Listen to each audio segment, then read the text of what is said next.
Bapak Ibu Saudara yang dikasihi dalam Tuhan, selamat datang kembali di ibadah online PD Immanuel dan Moria.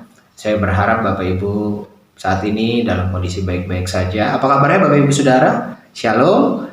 Mari kita masuk ke dalam hadirat Tuhan. Kita bawa setiap pujian penyembahan kita, ucapan syukur kita bersama dengan suami, istri, anak-anak. Ayo sama-sama kita menyembah Tuhan. Mari kita bersatu dalam doa. Kami sungguh mengucap syukur Tuhan atas kebaikan-Mu Bapa, atas perlindungan-Mu, kasih setia-Mu yang terus berlaku dalam kehidupan kami.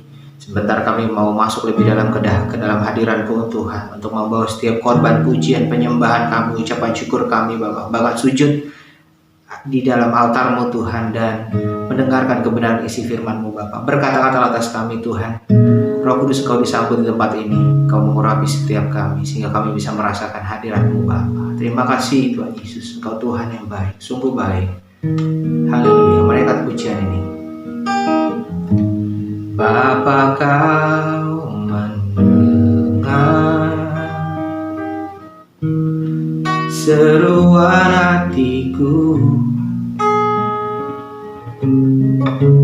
tak pernah Kau lepaskan dari kasih-Mu. Lewat lembah gelap, lewat lembah gelap, Kau temani aku. Roh-Mu bekerja selalu untuk kebaikanku.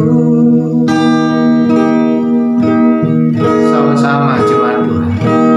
Mengalir kuasa dari tempat maha tinggi, Bapa kekal mulia, Kau hadir di sini, memulihkan hati, menyembuhkan yang terluka. Ku kan tenang bersama-Mu Bapa. Mari aku jadi dari awal Bapak Ibu. Sama-sama katakan. Bapa, Kau mendengar seruan hatiku, tak pernah Kau lepaskan dari kasih. Lewat lembah gelap, lewat lembah gelap, Kau temani aku.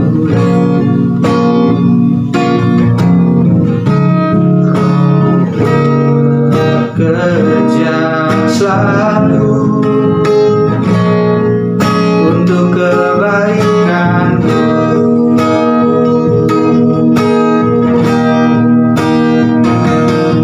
Mengalir kuasa dari tempat maha tinggi, Bapa kekal mulia, Kau hadir di sini, memulihkan hati, menyembuhkan yang terluka.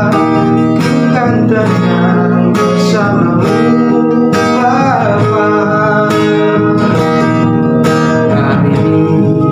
kuasa dari tempat maha tinggi, Bapa kekal mulia, Kau hadir di sini, memulihkan hati, menyembuhkan yang terluka.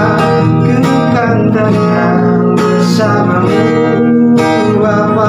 Jemaat Tuhan, sama-sama. Mengalir kuasa dari tempat maha tinggi, Bapa kekal mulia, Kau hadir di sini, memulihkan hati, menyembuhkan yang terluka. Ku kan tenang bersama-Mu Bapa. Ku kan tenang bersama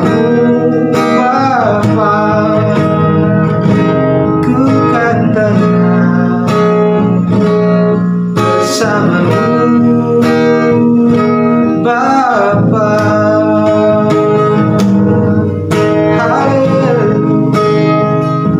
Terpuji namamu Tuhan Yesus.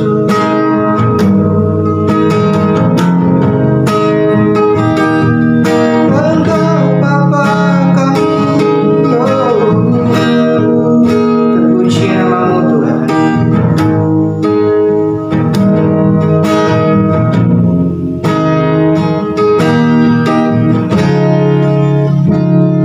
Haleluya, haleluya. Kau sungguh baik, kau sungguh baik.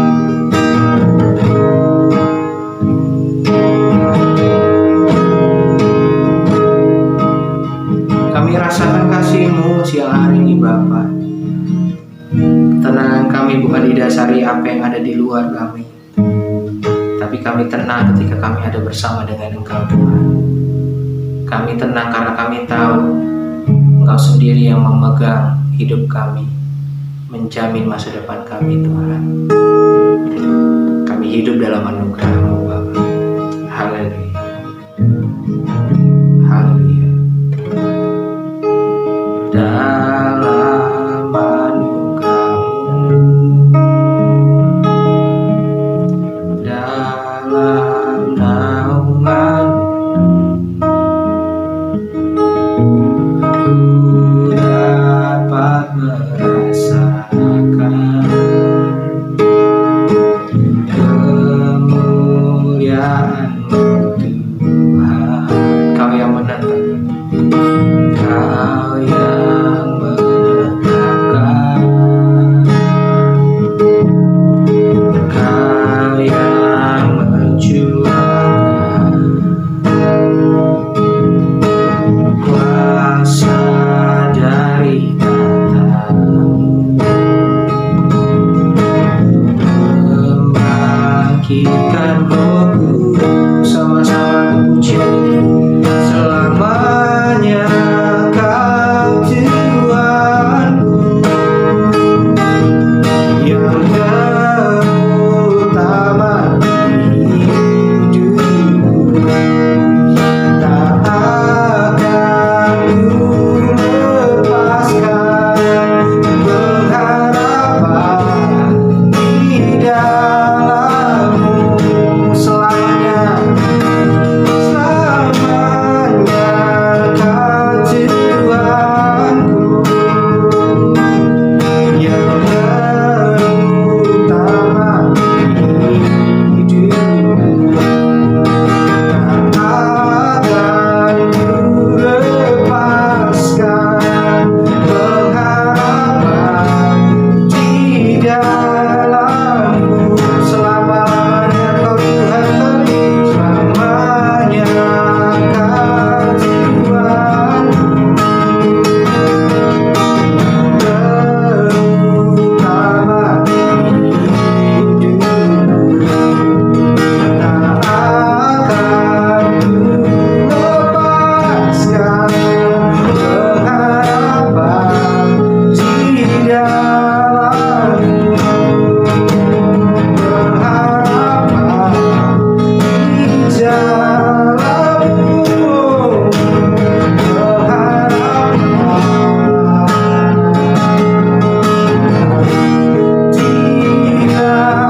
terjadi di sini.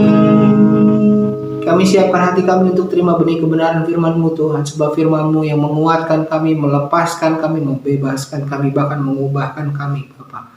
Terima kasih Tuhan Yesus, di dalam nama Yesus kami sudah berdoa dan mengucap syukur. Bersama kita katakan amin. Ada Christopher Tapi Heru di sini, dapat kesempatan indah untuk bisa membagikan isi hati Tuhan. Selalu sebuah sukacita dan kehormatan untuk bisa menyampaikan pesan Tuhan dari hatinya Tuhan kepada hati kita masing-masing. Ini pesan pertama buat saya dulu. Dan karena saya nggak dikasih tema spesifik, dan izinkan aku sharing perenungan pribadiku di sepanjang pandemi yang kita harapkan akan segera jadi endemi ya saudara. Karena udah mulai kita lihat udah mulai berakhir gitu ya, puji Tuhan. Sesuatu yang kita doakan cukup dalam berapa waktu gitu ya, pandemi hampir 3 tahun ya, 2 tahun jalan 3 tahun. Dan apa yang kita dapatkan, apa yang Tuhan kerjakan dalam hidup kita, yang mengizinkan kita hal yang nggak enak terjadi seperti pandemi ini ya. Dan izinkan aku menyampaikan perenungan personal ini bagi kita semua. Dan aku kasih pesan judulnya I See You. Saya melihat engkau. Ya, kita melihat Tuhan. Dan itu tentunya sebuah kerinduan yang kita kerap kali nyanyikan jadi dalam satu lagu yang judulnya Open the eyes of my heart, I want to see you. Dan hari ini judulnya I See You. Saya melihat engkau. Dan aku percaya nggak ada yang kebetulan diizinkan sama Tuhan. Tuhan punya rencana dalam segala sesuatu yang Dia izinkan terjadi dalam hidup kita. Dan aku juga percaya banget Roma 8 ayat 28 ya, satu ayat yang cukup familiar bagi kita semua. Dikatakan demikian, kita tahu sekarang bahwa Allah turut bekerja. Ya, terjemahannya kurang kurang tepat. Lebih tepatnya bukan Tuhan ikut-ikutan kerja, tapi He work all things together. Tuhan mengerjakan segala sesuatu. Ya, bekerja melalui segala sesuatu. Dan mengerjakan semua itu, segala sesuatu artinya yang enak dan juga yang nggak enak, ya termasuk pandemi. Ya, Dia mengerjakan segala sesuatu untuk kebaikan, ya bagi mereka yang mengasihi Dia, yaitu bagi mereka yang terpanggil sesuai rencana Tuhan. Aku percaya Anda dan saya, kita mengasihi Tuhan dan kita tahu persis kita terpanggil sesuai dengan rencana Tuhan. Artinya Tuhan bisa pakai bahkan yang nggak enak sekalipun untuk mendatangkan kebaikan bagi kita. Tapi ayat 28 sering stop di sini dan membuatnya jadi kurang powernya. Sebenarnya powernya terletak ketika digabung dengan ayat 29. Ayat 29 dikatakan, sebab semua orang yang dipilihnya dari semula, mereka juga ditentukannya dari semula untuk menjadi serupa dengan gambaran anaknya. Jadi mengingatkan Anda dan saya, mengingatkan diri saya sendiri pun, ya bahwa kenyataannya gini, kita jadi Kristen, targetnya adalah cita-citanya, tujuannya adalah untuk menjadi seperti Kristus. Ya bukan hanya nanti mati masuk surga, tapi sekarang hidup bagi kerajaan surga seperti Kristus setelah hidup. Ya, dan tujuan kita sekali lagi untuk menjadi serupa dengan gambaran anaknya. Di sini bicara tentang Yesus Kristus, supaya Yesus Kristus, anaknya itu menjadi yang sulung di antara banyak saudara. Dia seperti kakak tertua dan kita adik-adiknya. Ya, kita meneladani kakak tertua kita. Dan ini tujuannya dari Tuhan mengizinkan segala sesuatu terjadi dalam hidup kita. Termasuk hal yang gak enak. Dan apa yang Tuhan kerjakan, dan ini yang saya mau sharing, saudara. Salah satu tokoh di Alkitab yang paling menderita, hampir tanpa sebab sebenarnya. Kalau kita baca ya, aku baca, karena aku nggak sekolah Alkitab, aku orang awam sampai hari ini, tapi terus belajar. Ya, karena pada akhirnya bukan masalah sekolah atau enggak, tapi belajar apa enggak. Jangan sampai sekolah dan nggak belajar, ya udah nggak sekolah terus nggak belajar, lebih parah lagi. Ya, almarhum ayahku seorang dosen teologi gitu, dan dia selalu bilang walaupun nggak sekolah jangan sampai nggak belajar. Dan pokoknya jangan berhenti belajar dalam hidup kamu. Ya, berhenti belajar, berhenti bertumbuh, berhenti berbuah. Dan berhenti berbuah, nanti nggak berbuah, nanti dipotong dan dibuang ke dalam api. Jadi aku terus belajar. Dan ini aku dapati dari baca kitab Ayub sebagai orang awam gitu. Aku baca nih orang kenapa sih? Kayak kasihan banget gitu. Dia nggak ada salahnya, tapi kenapa Tuhan kayaknya mengizinkan hal-hal yang benar-benar parah menimpa dia gitu. Kasihan banget kita bacanya. Ya, dan tapi ini yang menarik, di akhir dari perjalanan iman Ayub gitu, menjelang Tuhan memulihkan kembali keadaannya, bahkan dalam tanda kutip seperti mengembalikan, ya walaupun semuanya juga punyanya Tuhan ya, seperti yang Ayub pun katakan ketika dia mulai kehilangan semua. Ya, istrinya bertanya, kamu masih mau nyembah Tuhan juga? Kenapa nggak sembah Tuhan terus lu mati aja gimana? Ya, terus Ayub tegur istrinya, bicaramu seperti perempuan gila. Ya, apakah kita hanya akan bersyukur kepada Tuhan kalau hal-hal yang enak diizinkan terjadi, sedangkan ketika ada yang nggak enak diizinkan, kita meninggalkan Tuhan, kita memaki Tuhan, kita kepahitan sama Tuhan, kita ilfil sama Tuhan? Kan enggak. Ya, sebenarnya nggak seperti itu. Dan akhirnya di sepanjang perjalanannya di awal-awal pasal dari pembacaan kitab Ayub, kita dapati orang ini sangat-sangat tabah dan mengagumkan buat kita. Ya dia bilang Tuhan yang mengambil, Tuhan yang memberi, Tuhan yang mengambil, terpujilah nama Tuhan. Tapi di tengah perjalanannya dia punya teman-teman yang saya rasa terdengar seperti para sarjana-sarjana teologi gitu ya, orang-orang yang paham teologi dan berusaha mencari tahu kenapa Ayub tertimpa semua ini. Ya seperti ada garis besar seperti rasanya kalau lagi baca kisah itu seperti teman-teman tuh berusaha meyakinkan, Ayub lu tuh kayak punya dosa deh. Lu kena azab, bro. Terus Ayub berkali-kali bilang kayak enggak, saya nggak punya kesalahan apa-apa. Tanya Tuhan deh. Ya soal Ayub ngomong gitu sama teman-temannya dan punya teman-teman yang kayak gitu yang bukannya suportif malah terus nyari kenapa alasannya apa, malah justru memberatkan bagi Ayub. Dan akhirnya sampai di satu titik di mana Ayub bilang gini sama Tuhan, Tuhan kalau emang saya lahir hanya untuk kehilangan, menderita, sakit, ya buat apa saya dilahirkan? Dia bilang kayak gitu. Dan miris banget dengernya juga, aduh kasihan banget orang. Dan Tuhan uniknya tidak meminta maaf.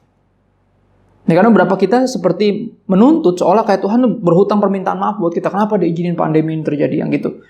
Ya kenapa kalau Tuhan sayang, kenapa sahabat baik saya dipanggil sama Tuhan? Kenapa ayah saya juga meninggal ya di sepanjang pandemi ini gitu? Kenapa? Kita harus bertanya kenapa? Tapi Tuhan nggak berhutang penjelasan untuk siapapun. Tuhan malah akhirnya balik bertanya kepada Ayub.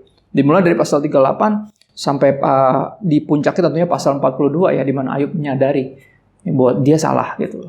Ya, untuk menuntut Tuhan menjelaskan. Dari awal pertanyaan Tuhan bilang gini, ya udah sekarang saya yang bertanya, kamu yang jawab karena nampaknya kamu lebih tahu cara jadi Tuhan daripada saya. Ya, dan akhirnya Tuhan bertanya semua berbagai pertanyaan berkaitan dengan penciptaan, sains dan segala macam. Pertanyaan yang kerap kali aku kutip selalu untuk teman-temanku ateis yang paling pintar di dunia itu, paling pintar di alam semesta untuk jawab gitu. Karena mereka selalu seolah terdengar paling tahu semuanya gitu. Alam semesta besarnya nggak tahu, tapi udah diambil kesimpulan nggak ada yang buat, kan gitu. Ya makanya saya selalu coba nih ada list pertanyaan, lu coba jawab deh. Kalau lu bisa jawab, mungkin gua akan dengerin lo dengan semua teori lo, kan gitu. Ya tapi ini menarik, karena akhirnya Ayub di pasal 42, ya di pasal 42 mulai ayat 2 sampai 3 dan juga ayat 5, dia bilang gini. Akhirnya dia ngomong gini di puncak dari perjalanan imannya, dalam tanda kutip itu ya. Aku tahu bahwa engkau sanggup melakukan segala sesuatu. Dia ngomong sama Tuhan, dia bilang, Tuhan engkau bukan hanya sanggup, tapi bebas melakukan apa saja. Engkau Tuhan. Dan gitu ya. Dan tidak ada rencanamu yang gagal. Jadi nggak ada yang untuk maksud kejahatan. Ya sesuatu yang kayak berantakan di tengah jalan. Tuhan nggak pernah kayak gitu. Nggak ada rencanamu yang gagal. Itulah sebabnya tanpa pengertian, aku telah bercerita atau berbicara tentang hal-hal yang sangat ajaib bagiku dan yang tidak aku ketahui. Ya omonganku terlalu tinggi, aku mempertanyakan Tuhan dan aku tahu aku salah. Ya maka ayat 5 dia bilang kayak gini yang menarik. Selama ini ketika semua baik-baik saja, ya seolah gitu ya, hanya dari kata orang saja aku mendengar tentang engkau. Ya, dia orang yang saleh, cinta Tuhan, kaya raya, ya keluarganya, anaknya banyak, ada 10 anaknya. Dan semuanya baik-baik saja, tapi ketika semua baik-baik saja dia bilang saya selama ini hanya mendengar tentang engkau dari orang-orang. Katanya. Yang gitu ya. Tapi apa? Setelah melalui semua ini, ya berbagai kehilangan, berbagai sakit, berbagai rasa pedih dalam hidup, ya kebingungan, kekecewaan mungkin, ya. Tetapi sekarang mataku sendiri memandang engkau. But now I see you. Dan ini yang aku rindu untuk aku bagikan gitu loh di sepanjang pandemi yang segera akan menjadi endemi. Amin. Ya. Kita mengalami berbagai kehilangan, berbagai duka, berbagai kekecewaan, berbagai kepanikan, kekhawatiran, ya. Tapi apa yang dikerjakan selama ini? Apakah sekarang kita bisa melihat Tuhan atau masih terus cuma dengar apa kata orang tentang Tuhan? Ya, dan kita akan lihat apa yang at least Tuhan kerjakan melalui pandemi ini, bukan at least tapi yang Tuhan kerjakan ya melalui pandemi ini. Yakobus 1 ayat 2 sampai 3. Yakobus 1 ayat 2 sampai 3 dikatakan demikian. Saudara-saudaraku, anggaplah sebagai suatu kebahagiaan apabila kamu jatuh ke dalam berbagai-bagai pencobaan. Ketika baca satu ayat ini aja kita langsung protes, orang gila mana? Yang ngalamin pencobaan malah justru berbahagia. Nggak ada. Ya. Tapi apa? Ayatnya belum selesai. Ya, saya nggak sekolah Alkitab, sekali lagi, ayahku selalu ngajarin kalau baca Alkitab itu kuncinya adalah keep on reading. Jangan berhenti. Kalaupun bingung jangan berhenti. Ketika kita baca nanti kita ngerti. Terus baca aja terus. Karena ini prinsip dasar yang kata Papa, ya almarhum Papa bilang, Scripture interpret Scripture. Firman Tuhan itu mengartikan firman Tuhan. Ya, menginterpretasikan firman Tuhan. Jadi jawabannya ada di situ. Keep on reading. Ya, ayat 3 bilang, kenapa kita harus menganggap ini sebagai suatu kebahagiaan apabila kita mengalami hal-hal yang gak enak dalam hidup kita, yang kita pandang sebagai pencobaan. Kenapa? Ayat 3 bilang, sebab kamu tahu. Garisin kata kamu tahu. Kamu tahu. Ya, bahwa ujian terhadap imanmu itu menghasilkan ketekunan. Ya, ternyata apa yang kita pandang dalam hidup sebagai sebuah pencobaan, ya Tuhan melihatnya, memandangnya dari kacamata sorga sebagai ujian terhadap iman. Ingat, pencobaan itu diberikan biasanya untuk menjatuhkan. Makanya kerap kali didapati ahli Taurat dan Farisi mencoba Tuhan Yesus, kan gitu ya. Tujuan pencobaan adalah untuk menjatuhkan, tapi tujuan dari ujian adalah naik kelas. Kita tahu, dalam segala fase hidup kita akan mengalami ujian sebelum kita naik ke level yang lebih tinggi. Dan ternyata apa yang kita pandang sebagai pencobaan dalam hidup, di mata Tuhan adalah ujian terhadap iman kita yang menghasilkan ketekunan. Maka kita harus berbahagia justru. Anggap sebuah kebahagiaan kalau kita mengalami ujian ini. Artinya Tuhan lagi membawa kita apa? Naik kelas. Yakobus mengatakan demikian. Rasul Paulus di kitab kepada jemaat di surat kepada jemaat di Roma 5 ayat 3 dan 4, Rasul Paulus juga mengatakan hal yang serupa. Unik ya. Saya yakin mereka nggak pernah janjian. Ya, tapi ini ya kebenaran firman Tuhan. Ayat 3 bilang gini dari Roma 5. Kita malah bermegah juga dalam kesengsaraan kita. Ya, bukan hanya berbahagia, tapi malah bermegah, malah berbangga. Ya, karena kita tahu, sekali lagi garisin kata kita tahu, itu tujuan teologi. Ya, saya orang awam sekali lagi belajar teologi. Kenapa? Karena kita harus tahu. Kalau nggak apa, kita akan memaknai hidup cuman kayak, ya lagi suwe aja kemarin 2 tahun, 3 tahun kena pandemi gitu. Lagi kurang beruntung aja. Ya, kita menanti-nanti kapan kita beruntung, kapan kita sayang sekali hidup ini kalau cuma dilihat dari kacamata yang demikian. Ya, kita malah bermegah juga dalam kesengsaraan kita karena kita tahu bahwa kesengsaraan itu menimbulkan ketekunan. Sama persis sama yang Yakobus tulis. Unik ya. Inilah firman Tuhan, saling bertalian, ya saling support karena kebenarannya adalah seperti itu. Menimbulkan apa? Semua ujian iman tadi, kesengsaraan yang pencobaan, ya pandemi bahkan menimbulkan ketekunan. Ayat 4 bilang dan ketekunan menimbulkan tahan uji. Ya, berbicara tahan uji atau bahasa Inggrisnya tough. Aku ingat apa yang Franklin Delano Roosevelt pernah katakan, terkenal quotes-nya dia yang ini. Dia bilang lautan yang tenang tidak pernah menghasilkan pelaut yang ulung. Ya, a smooth sea never made a skilled sailor. Lautan yang tenang nggak pernah akan menghasilkan pelaut yang ulung. Ya, tough. Artinya sama kehidupan yang tenang-tenang aja, yang seperti yang Ayub alami sebelum dia mengalami semua yang nggak enak tadi. Ya, dia bilang di dalam itu saya cuma banyak dengar tentang-Mu Tuhan dari orang-orang, nggak mengerjakan apa-apa. Ya, tapi melalui perjalanan iman, melalui petualangan iman bersama dengan Tuhan, ujian iman, ya saya dibawa ke level yang tough. Tapi bukan hanya itu, saudara. Ya, ternyata tough itu bukan tujuan akhirnya. Bukan hanya menjadikan kita orang-orang yang tahan uji. Tapi ternyata apa? Tahan uji menimbulkan pengharapan. Wow. Dan ternyata ini yang terpenting dalam hidup. Kalau orang udah berhenti berharap, bahasa Indonesia mengenal sebagai dengan kata putus asa. Ya, makanya kita nggak boleh berhenti berharap. Tapi pertanyaannya siapa yang bisa kita harapkan, kan gitu ya? Nah, pandemi ini at least ngajarin kita. Ya, Tuhan memakai pandemi itu mengajarkan kepada kita, membuka mata kita kepada kenyataan bahwa nggak ada yang bisa kita harapkan, nggak apa dan siapapun selain Tuhan. Hanya Tuhan yang bisa kita harapkan. Dan ternyata ada yang lebih kuat daripada orang yang tough, yaitu orang yang apa? Hopeful. Dan aku berharap pesan Tuhan kali ini bisa membangkitkan kita, yang membuka mata kita kepada apa yang Tuhan kerjakan dalam hidup kita. Dia membawa kita untuk menjadi pribadi-pribadi yang berpengharapan hanya kepada Tuhan. Ingat, sekali lagi pandemi menampar kita di wajah kita, membuka kenyataan bahwa nggak ada yang bisa diharapkan. Semuanya bisa ada dan tiada begitu saja. Cuman Tuhan yang ada dan selamanya ada, nggak pernah tinggalkan kita. Hanya Dia yang setia. Ya. Ayat 5 dari Roma 5 dikatakan demikian, dan pengharapan apa? Tidak mengecewakan. Ya, that's why we need to stay hopeful, karena pengharapan kita tidak mengecewakan. Karena kita berharapnya bukan sama manusia, bukan sama benda, bahkan sama keadaan, tapi kita berharap sama Tuhan. Karena Tuhan tidak pernah mengecewakan kita. Never leave nor forsake us and be with us till the end of time. Tidak pernah meninggalkan atau melupakan kita. Dan Dia berjanji untuk menyertai kita sampai kesudahan zaman. Ya, pengharapan tidak mengecewakan karena kasih Allah telah dicurahkan di dalam hati kita oleh Roh Kudus yang telah dikaruniakan kepada kita. Ya, jadi salah satu karya Roh Kudus yang paling powerful adalah meyakinkan kita, yang memampukan kita menerima seutuhnya kasih Allah, Meyakinkan kita bahwa Tuhan tuh mengasihi kita, sangat mengasihi kita. Ya, Yohanes 3:16 dalam terjemahan bahasa Inggris bilang, "For God so loved the world." Anda dan saya, kita bukan hanya dikasihi, tapi sangat dikasihi. Terlalu dikasihi. Dan Roh Kudus yang memampukan kita menyadari hal itu. Jadi bilang hati kita kayak wadah, dan kasih Tuhan kayak dicurahkan. Ya, Roh Kudus ngebantu kita. Ya, ada 3 hal yang Roh Kudus kerjakan dari perenungan ini di ayat 1. Kita mundur sedikit.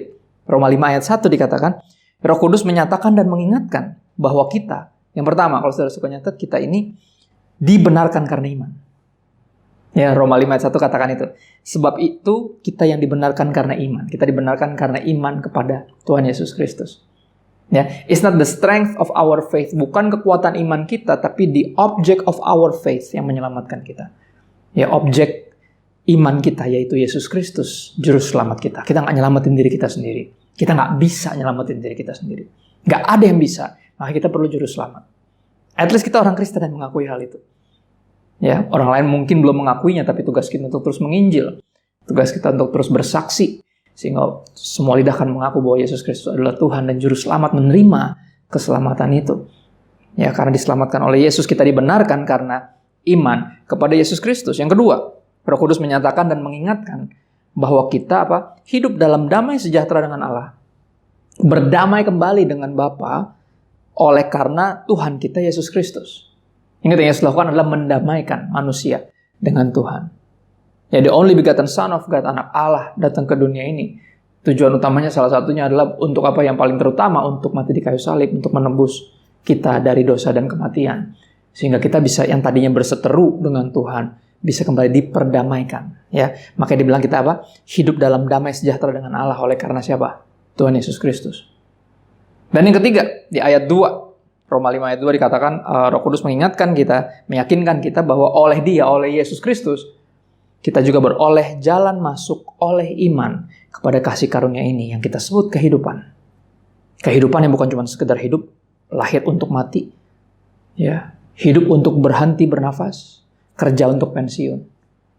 Ya, bukan. Tapi kehidupan yang dengan pengharapan bahwa ada kepastian keselamatan. Yang disebut makanya kasih karunia. Oleh Kristus kita juga beroleh jalan masuk. Ya, kita punya akses oleh iman kita kepada Dia, kepada kasih karunia ini. Di dalam kasih karunia ini kita berdiri dan kita bermegah. Ya, walaupun mengalami semua yang orang dunia juga alami. Sama persis, kita nggak ada dalam tanda kutip kayak sesuatu yang khusus, semuanya kena. Ya, belum lama aku dan keluarga kecilku juga kena. Ya, kita terpapar juga kemarin. Artinya nggak ada dalam tanda kutip kayak kekebalan tersendiri. Nggak ada, kita ngalamin juga semua kehilangan, kedukaan, ya, rasa sakit, kepanikan. Kita alami semua.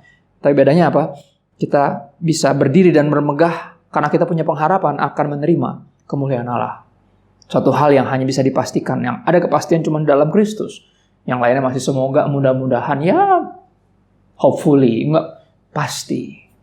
Pasti. Siapa yang memastikannya? Yesus sendiri yang memastikannya. Ya. Kita bermegah dalam pengharapan akan menerima kemuliaan Allah.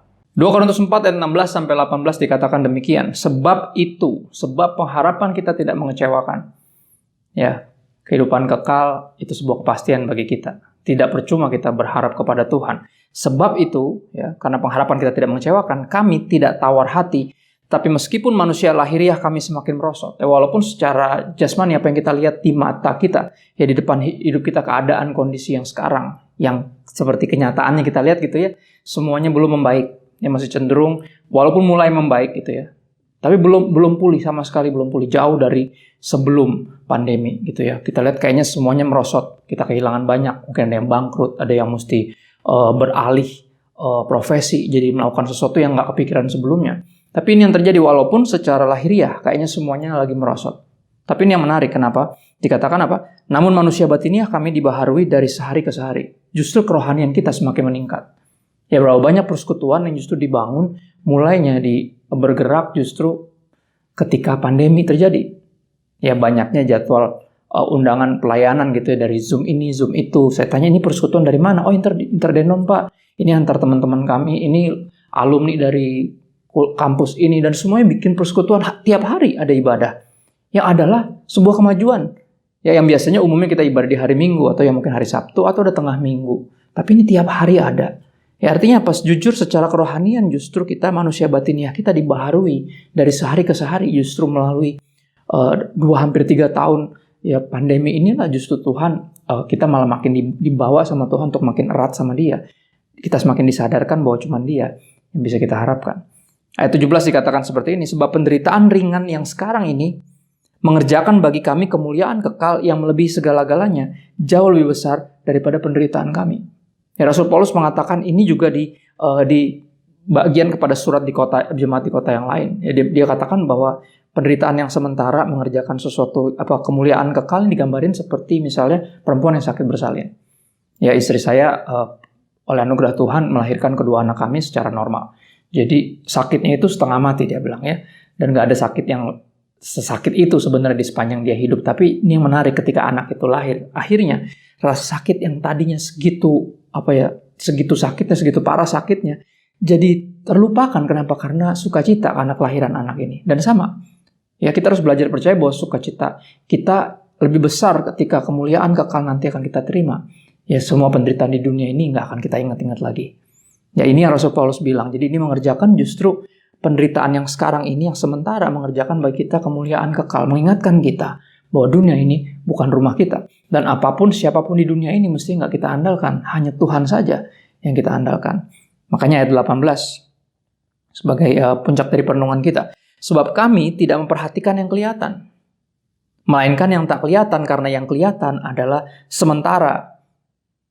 Ya, sedangkan yang tak kelihatan adalah kekal. Justru melalui pandemi ini kita diarahkan pandangan kita, Tuhan mengkondisikan kita untuk sehingga kita mau nggak mau harus mengarahkan pandangan kita dari yang dunia ini, ya dari apapun dan siapapun, kepada Dia sang kekal, Tuhan kita, yang sebenarnya satu-satunya yang layak untuk diharapkan.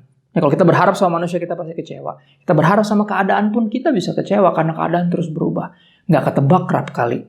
Ya, tapi kita harus makanya berharap hanya kepada Tuhan. Ya, dan mungkin nanti ke depan akan diketemukan gitu ya. Sepanjang ini pun, sepanjang pandemi, ada yang bilang, wah itu bikinan orang gitu. Ya, COVID ini bikinan orang yang berusaha propaganda dan segala macam. Konspirasi teori mengatakan yang macam-macam, tapi ini yang saya mau pastikan, apa yang firman Tuhan katakan, kalaupun ini bikinan manusia, nanti di kemudian hari mungkin diketemukan. Sampai hari ini masih sebuah teori konspirasi. Ya, tapi kalaupun iya, apa yang Yusuf katakan kepada saudara-saudaranya gitu ya, ketika papa mereka meninggal. Ya, karena mereka takut ketika papa mereka meninggal, Yusuf akan balas dendam. Tapi Yusuf telah berhasil mengampuni mereka, memaafkan. Ya, karena kasih Tuhan yang memenuhi hidup Yusuf. Dan Yusuf bilang gini, kalian merekah-rekahkan yang jahat buat aku. Di Kejadian 50 ayat 20. Ya, aku pakai terjemahan bebas dari aku sendiri. Ketika merenungkan kisah ini, dia bilang, manusia merekah-rekahkan yang jahat. Dia bilang, seperti kalian memaksudkan ini hal yang jahat terjadi sama saya. Kalian mau jahatin saya dengan semua yang kalian lakukan kemarin. Tapi Tuhan ya bisa mengubah apa yang manusia maksudkan untuk kejahatan. Ya, bisa diubah menjadi mendatangkan kebaikan. Segitu dahsyatnya Tuhan, segitu hebatnya Tuhan, dan segitu layak diharapkannya Dia. Ya, aku tutup dengan satu lagu zaman dulu untuk mengingatkan kita, pengharapan kita mestinya hanya Yesus saja. Ya, lagunya bilang gini, pengharapanku hanya Yesus saja, yang mati atas Golgota. Dia gembala jiwaku, yang sungguh Yesus Dia harapanku. Yesus harapan jiwaku, Yesus pelepas dosaku. Dia pohon selamat dan kesenanganku, Yesus Dia harapanku. Nah, pengharapan kita, pengharapan yang kekal, yang tidak mengecewakan. Kenapa? Bait berikutnya, ku tahu di surga ada tersedia satu tempat buat saya. Nanti sekali jikalau ku pulang, Yesus Dia harapanku. Ya, saudara bisa lanjutin lagunya. Ya, dimanapun Anda berada, kayaknya ada yang pernah dengar, mungkin saya percaya. Dan mungkin ada yang baru dengar nih lagu yang bagus, ya bisa dicari. Dan ini lagu mengingatkan kita untuk tidak berharap sama yang kelihatan. Ya, mulai taruh pengharapan kita kepada yang kekal, yang tak kelihatan, tapi yang ada dan nyata, yaitu Tuhan.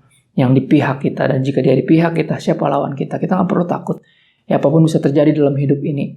Tapi biar melalui semuanya itu Tuhan yang sedang mengerjakan kebaikan, sehingga kita yang tadinya hanya banyak dengar tentang Tuhan dari orang, sekarang kita memandang Tuhan sendiri. I see you, I finally see you Lord, melihat semua penyertaan Tuhan, perlindungan Tuhan, penyediaan dari Tuhan, dan betapa Tuhan sungguh-sungguh menganggap kita sebagai anak-anaknya. Dan sekali lagi, kita ada sampai hari ini hanya karena anugerah Tuhan, bukan kuat dan gagah kita, tapi murni karena anugerah Tuhan, dan biar kita mensyukuri itu. Nah, ini perenungan personal saya, mudah-mudahan jadi berkat bagi kita semua, dan mengingatkan kita mestinya ada sesuatu yang lebih lagi. Kita mesti lebih intim lagi sama Tuhan, udah melalui hal-hal yang berat ini, seperti Ayub yang akhirnya bisa melihat Tuhan, bukan hanya banyak dengar tentang Tuhan. Dan biar perenungan sederhana ini bisa jadi berkat buat kita semua. Let me close us in prayer. Thank you buat waktunya, thank you buat sekali lagi kehormatan ini. Kami bersyukur Tuhan buat firman-Mu, buat hadirat-Mu. Walaupun secara mata jasmani kami nggak bisa melihat Tuhan, tapi suara-Mu yang sangat jelas meyakinkan kami bahwa Engkau di sini dan Engkau dekat. You are here and you are near. Kami berdoa biar semua firman yang keluar dari mulut-Mu berasal dari hati-Mu, benih ini yang ditabur nggak kembali sia-sia, tapi mengerjakan yang Tuhan mau, tidak jatuh di sembarang tempat, tapi jatuh di tanah hati yang tepat, sehingga bisa terus berbuah, bertumbuh dan berbuah apapun musimnya, bahkan di tengah pandemi yang kami berdoa segera akan menjadi endemi ini. Terima kasih Tuhan Yesus. Kami perlu anugerah-Mu, kami perlu firman-Mu, kebenaran-Mu untuk memerdekakan kami. Lebih dari kami perlukan yang lain. Kami taruh pengharapan kami hanya kepadamu. Roh Kudus bantu kami untuk jadi pelaku firman, bukan hanya pendengar saja. Dan kami minta bantuan Roh Kudus kepadamu, Bapa yang baik, di dalam nama Yesus. Amin. God bless you, stay safe and healthy.